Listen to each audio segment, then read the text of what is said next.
Alright, how y'all doing today? We back at it again. It's Big Bro. Listen, today we gonna talk about money.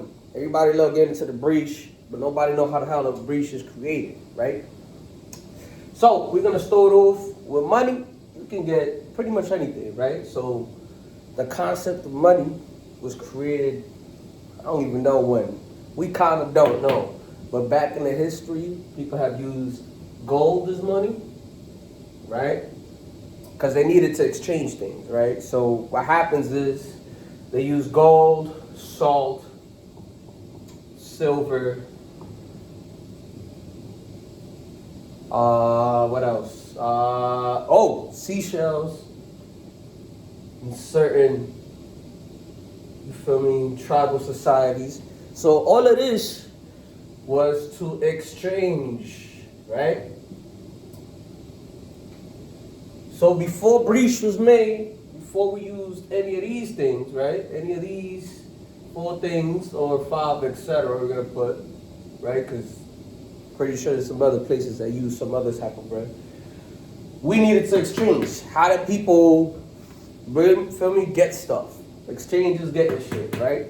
So how did people get shit? People used to barter, right? Barter. So what that mean is, this is, you feel me? Like, I got a chicken and I want a shoe.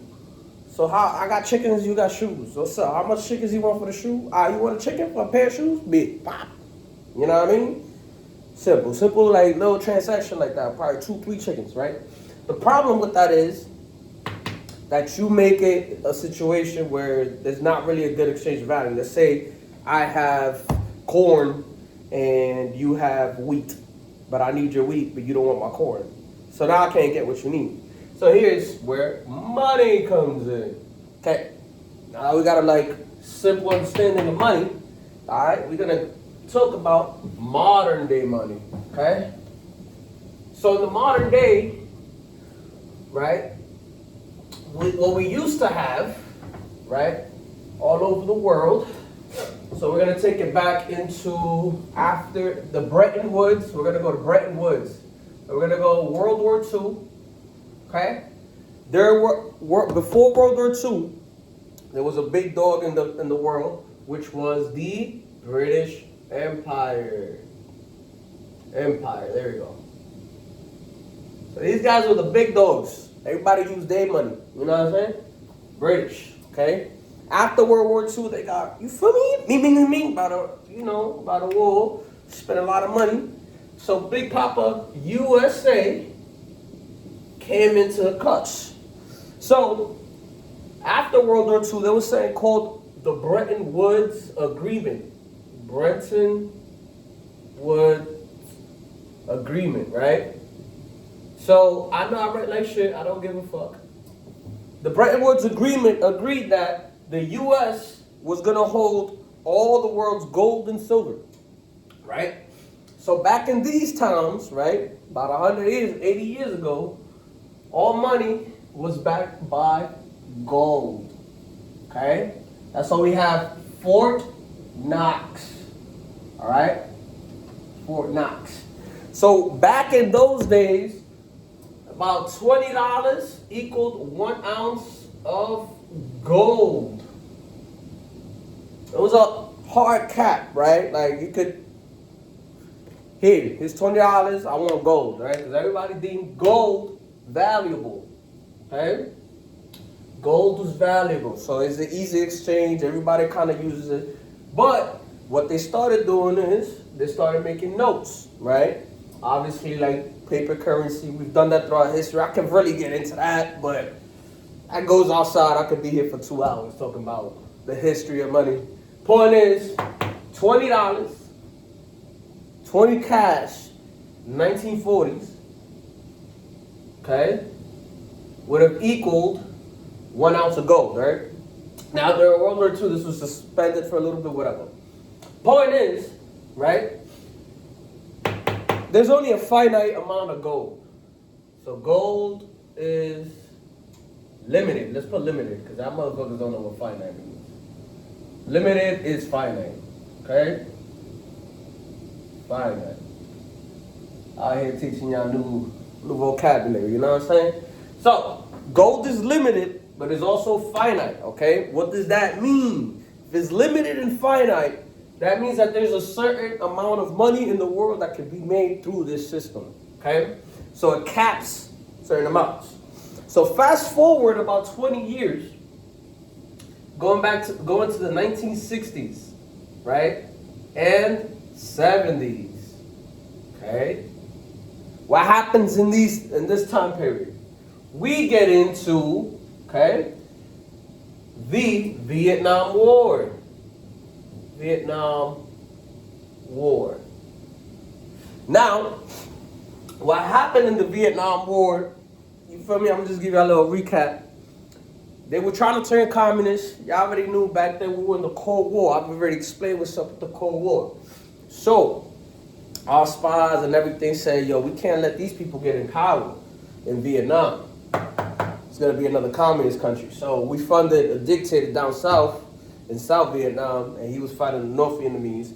And we sent troops over there and they died. And it was just like a perpetual money laundering, but a lot of money being thrown into it. Point is, the world saw and they said, hold up, USA, where you getting all this money from? Right? Because the rest of the world's gold, after the Bretton Woods Agreement, was put in the US. Okay? So they were holding it. That means that they were spending money in a way that was not financially responsible. So basically, let's say, right, you was the one to hold all your friends' candy, or like, you feel me? Like, let's say you got it like that. And everybody said, yo, you gotta hold this, And what the US did, is they started spending it, pretty much. They're like, yo, like if it was their own shit. So, countries like France and the UK were like, yo, fuck all that. We want our gold back. France even sent a warship to retrieve their gold. Yeah, they did. They don't talk about that, do they? So, France even got a warship to retrieve the gold. Now, what happens when they do this? Right? We're going to go to Nixon, okay? President Nixon. Nixon took away the convertibility of gold to dollar. Convert gold dollar. Like, we're just going to put it like that. So he took away the convertibility of gold to dollars, okay? So that was taken away. Now, you're asking me, what does that mean? Let me cook. So your money nowadays, okay? I'm explaining how it got to this. I'm trying to, feel me? Get you to the right spot. So, when Nixon converted, he took away, canceled out the convertibility of gold to money. That essentially made money backed by the full faith and credit of each citizen, of U.S. citizens. So what happens? Basically what that means is money has no backing because it was backed by gold, right? Okay, so now we're gonna go a little more in depth now that I got to the simple shit. I hope y'all doing good. I hope y'all teachers ain't treating y'all like shit. I hope you ate good, you smoked your you ate, you do whatever. You feel me? We just out here grinding. Today's raining. I decided to come in with the shades today because honestly, bro, I don't know. I really don't like people looking at me like that. But whatever. So, we're going to money backed by nothing.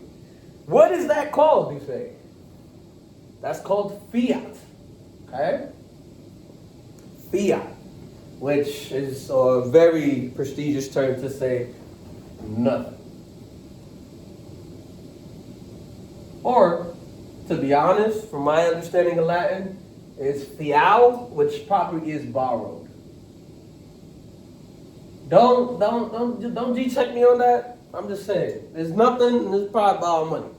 So what happens in this system is, after the 1970s, you start seeing 1970s, you see inflation skyrocket, right? Why is that? Well, once you took the convertibility of gold away, right? See, there was only a finite amount of money that you can make because there was only a finite amount of gold. So what happens when you take away what restricts the creation of money? Okay? Now, insert the Fed Reserve Bank. Okay? Now what they do is create money, right? Create, reach, yes. So essentially all money is created by the Federal Reserve Bank, right? By the way, this is not part of the government. It's a private bank. And what they do is they lend money to the big papa US, okay? USA at interest. So what they say is like, yo, bro, we gonna print your cash out, but like we need like a 2% return back. Like these are called bonds, bond yields. Okay. So this is like basically what the U.S. has to pay the creditors. I'm making it real simple. It gets a little more in depth. Other people buy this stuff. I just need you to get the simple term where the Federal Reserve, who's not part of your money system, creates money out of thin air. Like they literally touch a computer and just $1 million. Right? Create money out of thin air, and then we pay interest to them. Crazy, right? That's who we owe money to. And then what happens with these bond yields, right? This is where it gets a little more in depth. What happens to bond yields? Other countries like China and let's say Japan, perfect. Japan buy up bond yields, right? Because since it's backed by the full faith and credit of the United States, right, and all our citizens, all of us, these people look at that as a really good investment, okay? So if it's a really good investment, we got bond deals, we have the Federal Reserve and all that. They pour money into it.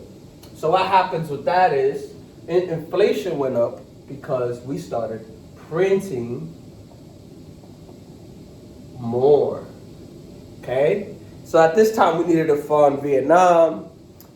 We needed to fund the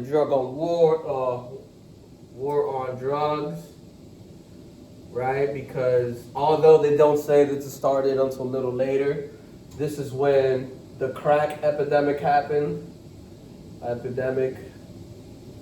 On top of the crack epidemic, there was a whole bunch of other situations where social programs and whatever. Point is, just like they did kind of in 2020, actually you guys have lived through this, they printed a lot of money. So in 2020, they printed about 40% of all money in creation. But back then it wasn't that deep, but still created a lot of fucking money. Okay? So what happens to the price of goods? They go up. If all of a sudden you double the money supply, right? This is why everybody can't have $100. If everybody, so let's say this guy is selling something for $10, right? And everybody has $20. Okay, 20 and 20. Everybody pretty much is like, at normal capitalism, that'll work. $10. But now, let's put another scenario where you have everybody, and all of a sudden, they double their prices, right? Okay? All of a sudden, if you're a smart businessman, you might sell it for 20. And you're still going to sell. That one person is going to be like, no, but guess what? You still made more money because if you do 3 people, right, at $10, it's 30. But if you do 2 people at $20, that's 40. So you still came up about 30%, 33%-ish, whatever the hell it is. Okay? So you don't care about that last person, and then throughout time, it just keeps getting more expensive. Somebody's going to buy it. They need it. But this is the other side to it, right?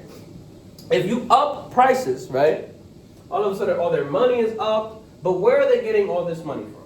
Okay? Where are these people getting all this money from? Okay? If prices are up, let's say these three people have extra money, but then let's go back to these original three, right? These original three would have still $20. They can't really afford this, right? So now they go to their employer, and be like, hey, we need a raise. Okay? Cool. They get a raise. Let's make it at 45. Okay? 45, 45, 45. So now you essentially created a lot of money, right? Now all of a sudden these people have a higher wage, right? But now whatever employer has to charge more, right? So let's say this is the employer, right? And he was selling it at 20, okay? Now the employees can't buy shit. So now the employer had to raise their wages, but with raising their wages, he also has to raise the price, okay? So now we're gonna go and we're gonna make the price, okay? Let's make it about the same. Like, so if it's 45, half of 45 would be 22.5, okay? So 22.5, you literally divided it, pretty much. You're still increasing it by certain amounts, okay? That's just in a nutshell, trying to make it simple. Point is, correlation is, things grow, okay? And money, right? When more money's around, people are gonna charge more, and things are gonna get more expensive, and then people are gonna require more money to get paid, which creates an even more cycle of, okay, now we gotta raise prices because we're paying people more, and now we're paying people more, so we gotta raise prices. And now people need money to buy that stuff, so they need to get paid more, so now they raise prices again because they paid them more. You see how that loop goes? Exactly. So, all right. We're here talking about the crack epidemic one, right? So, we did simple shit. So, in the 70s, we saw not hyperinflation, we saw stagflation, okay? And your money works, we can get into that. So, 70s, we saw a lot of inflation go up, stagflation. Stagflation is when everything goes up in price, goes up, but wages stay the same. Okay? So your wages are staying the same in the 1970s, and 1970s. So your wages are staying the same, but all things are going up in price. So you're losing value. Now, why would we have this system? So we have this system because our system of money flows all the way to the top, okay? So what happens when money goes up and your wages go the same, right? So, for example, the business owner, we're gonna put B, okay? And then we're gonna put B for business owner, okay? And now we're gonna put U, okay? U. Ooh. All right, here's U in the middle. And here's the government, right? Okay. The business owner diversifies, okay? So with inflation, actually we're gonna put simple lines like this. Inflation. The business owner makes more money, right? Off goods. So more revenue, okay? More revenue. And then on top of it, not only do they do more revenue, right? But with inflation, everything's going up in price, right? So they make more money. They're worth more, right? On paper, because they're worth more money now. Worth more. So their valuations is worth more. On top of it, right? More revenue, more money. And if they are exposed they're an openly traded company, their stocks skyrocket. Okay? So all that extra money is going towards the business. This is where the government comes in, right?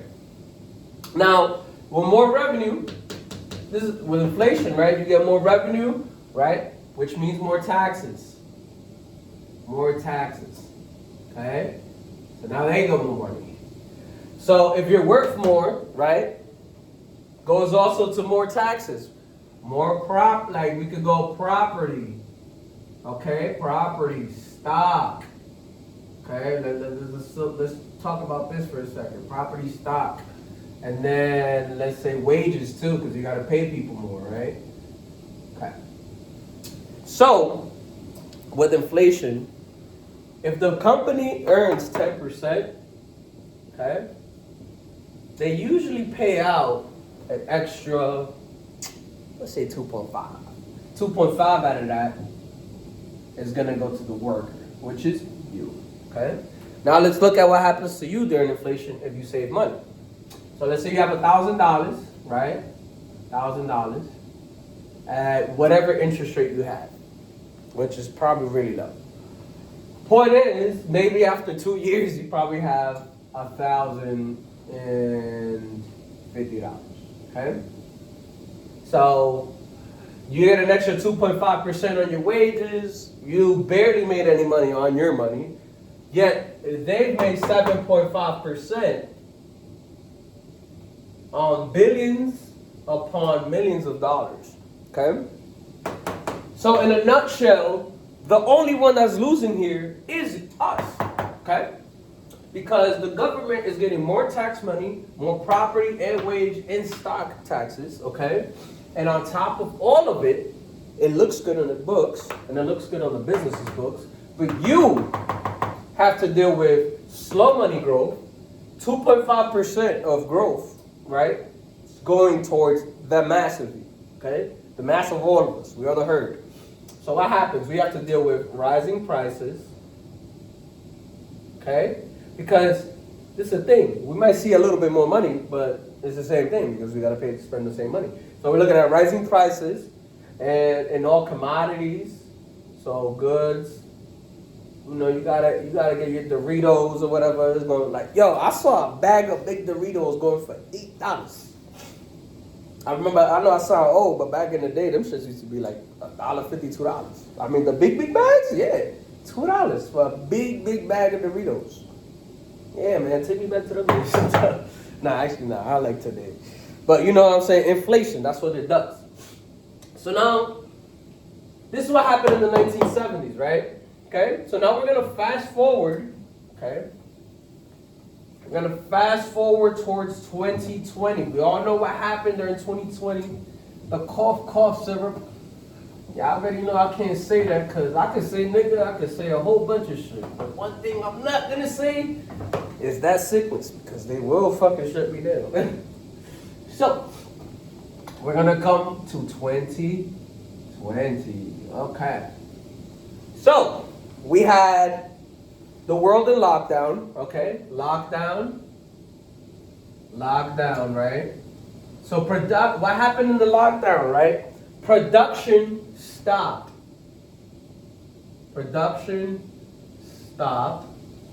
Okay? Production stopped at all, like a lot. I mean, there was obviously some countries that still made some without us really knowing, or they had supplies. But production stopped, okay? And production stopped, people couldn't go to work. People no work. Right? Because they had to stay indoors, obviously. So what did the government do? Governments throughout the world gave out stimulus, right? So basically they gave out money. So stimulus. They gave out stimulus, okay? Which is, they print money. And when they printed money, right, printed about 40% from 2020 to 2021 of all money ever put in existence, okay? So I broke it down to you how we had inflation, okay? Okay, in the 1970s. Now I'm breaking down to you what happened with the stimulus and they printed over that amount of money. I mean, it wasn't just stimulus. It was stimulus. It was they stopped payments to help people. You know, a whole bunch of shit. You guys already lived through this, so I don't really feel like I gotta explain that too much.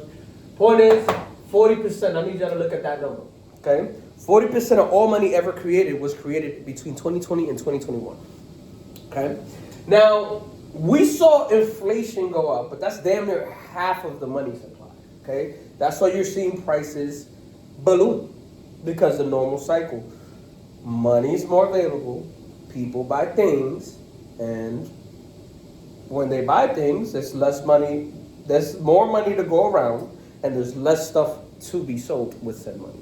So if there's less stuff to be sold with said money, guess what? Things are gonna go up in price. And if they go up in price, all of a sudden, you don't really have enough money no more. Like, or it's the same thing, or it probably is less, depending on the demand and supply. So if y'all remember 2020, like in 2021, everything was going for double the price. Cars were going for double the price. Everything. People were really finessing. Why? Because it was a lot of free-flowing capital and there's so much more new money.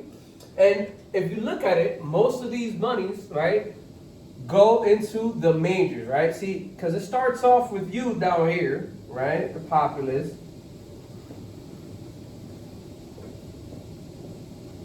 All right, you got your little $1,200, okay? Little $1,200 stimmy, woo!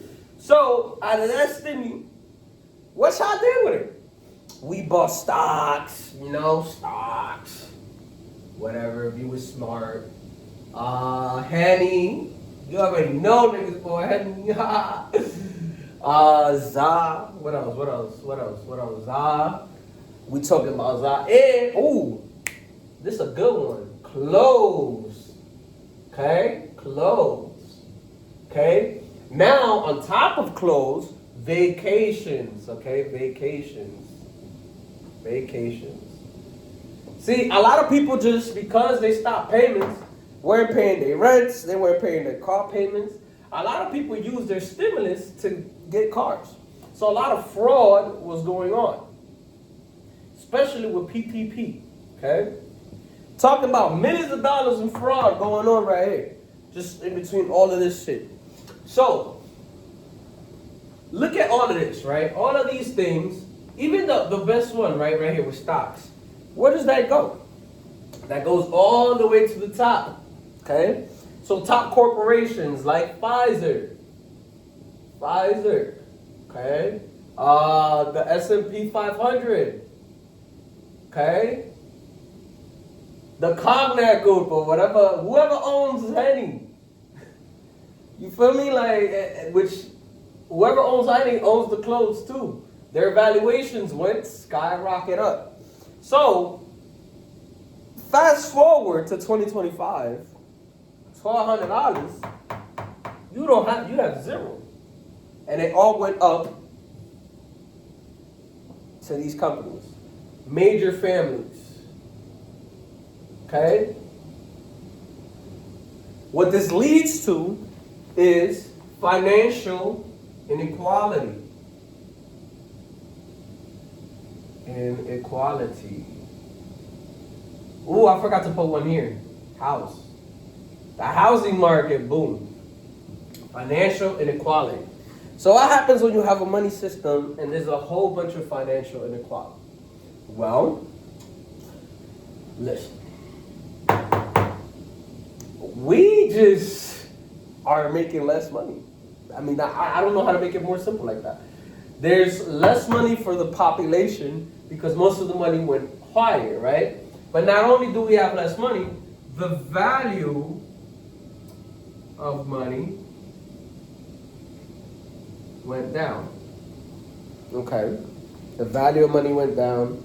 You need financial equality went up because the value of money went down. So all of a sudden, you know, we look at all this, all this money that was printed, it all really went upwards. And now we're starting to see cracks in the system, right? Now we're starting to see repos up, Repossessions are up. We're starting to see the housing market go down. We're starting to see people really default on all their debt. And, you know, there's a lot going on, man. So, with that being said, I feel like I give you a good little, for me. If y'all want another one of these, I could go much more in detail. But I really wanted to touch up on really what our money looks like in our modern day, you know what I mean? So, pretty much, I could call this intro to money. So, I hope y'all fuck with it, man. Y'all have a good day.